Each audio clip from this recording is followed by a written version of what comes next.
Bonjour les amis, et bien comme promis, je reviens sur la viande. Vous êtes très nombreux à me demander des explications. Alors, pour commencer, je n'ai trouvé aucune étude sérieuse qui met sérieusement la viande en cause. Alors, je vous suggère de regarder La viande cause cancer de Renata Barcelo.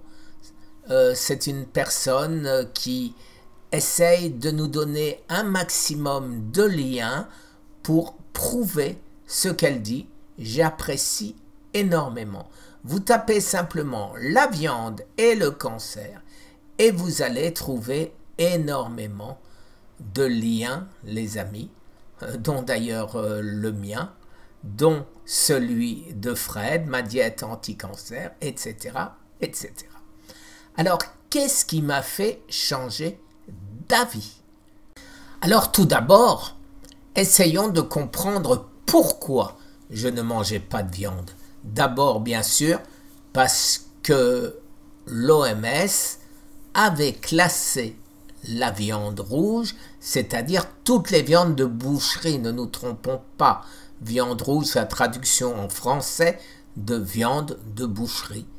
Donc tout type de viande comme étant probablement, je dis bien probablement, cancérigène.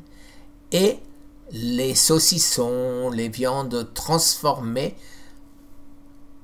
elles, sûrement cancérigènes. Alors maintenant, une personne qui m'a énormément influencé, c'est le docteur Curtey, Jean-Paul Curtey, qui a fait de nombreuses vidéos, comme vous pouvez voir ici, viande et alimentation anti-inflammatoire, voilà, après ici manger égale se soigner, etc., etc. Alors oui, les amis, j'ai été influencé, mais à mon habitude, j'ai cherché à comprendre. Je peux dire clairement que Fred m'a mis sur la voie, puisque il mangeait de la très bonne viande et il s'en était sorti. Rien à voir avec sa rechute qui est due à son système immunitaire certainement défaillant du fait de la probabilité génétique qu'il a et en plus quand même 3 chimiothérapies. Ça n'aide pas. Alors, j'ai cherché les études, bien sûr, les plus récentes. Et la plus récente que j'ai trouvée date de 2021 sur PubMed, qui dit que la consommation de viande rouge et processed meat, c'est-à-dire de la charcuterie en fait, et l'incidence sur le cancer. Et quelle est la conclusion? Évidence inconsistante. Voilà, je vous mets à mon habitude le lien. Qu'est-ce qui est cancérigène dans la viande? C'est la cuisson, l'effet Maillard, c'est les oméga 6 quand la viande a été mal nourrie, pas naturellement. Et de ce fait, la viande est inflammatoire.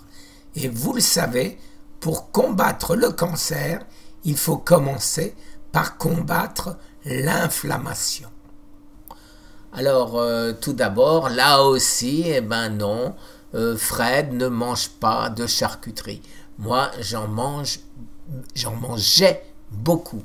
Mais là, c'est exactement la même histoire que la viande rouge. Il y a charcuterie et charcuterie.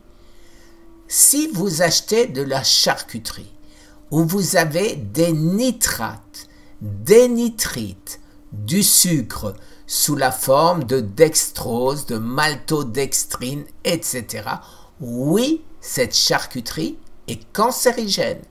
Si vous achetez de la charcuterie sans nitrate, sans nitrite, sans sucre, non, cette charcuterie ne sera pas cancérigène. C'est exactement la même chose pour les œufs. C'est exactement la même chose pour tout ce que vous pouvez manger. Donc, si vous mangez sainement, vous n'avez pas de problème. Alors les amis, ne soyons pas dupes néanmoins. Ce n'est pas parce qu'on peut le manger sans risque, ce saucisson, qu'on n'a pas trop d'oméga 6. Oui, la viande est plus inflammatoire que le poisson ou que bien sûr les légumes. Pourquoi? Parce que le ratio oméga 3, oméga 6 n'est pas bon même dans très bonne viande. Regardez ce que notre ami Eric Berg, qui a fait un tableau à son habitude, nous explique. Alors, seed oil, j'en parle même pas, 70 pour 1. Donc, à proscrire. Potato chips, 60 pour 1. Les grains, 20 pour 1. Le chicken, 17 pour 1. Par contre, vous regardez grass-fed beef, 2 pour 1. C'est déjà nettement moins mauvais. Les bons œufs, 3 pour 1. Les mauvais œufs, 29 pour 1. Etc., etc. Le fish, ce qu'on dit toujours, 1 pour 1, c'est ce qu'il y a de mieux. Alors maintenant, les amis, qu'est-ce que je fais? Alors, qu'est-ce que je fais? Pas compliqué. Je compense. Je compense avec des oméga 3 sous différentes formes. Le plus simple, bien sûr, si on a déjà bien mangé, c'est les pilules de DHA, d'EPA, de l'huile de krill, de l'huile de poisson, une boîte de sardines, un morceau de saumon, des crevettes, des moules, etc. Tout ce qui est oméga 3, de manière à rétablir au moins 1 pour 1, mais personnellement, je préfère 2 fois oméga 3 pour 1 fois oméga 6, de manière à lutter contre l'inflammation, donc contre le cancer.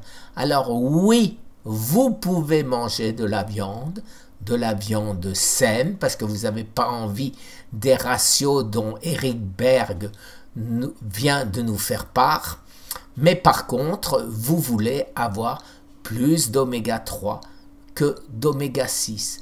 De cette manière, les amis, n'ayez pas peur de la bonne charcuterie ou de la bonne viande et faites-vous plaisir. Merci les amis. Très très bonne journée. Au revoir.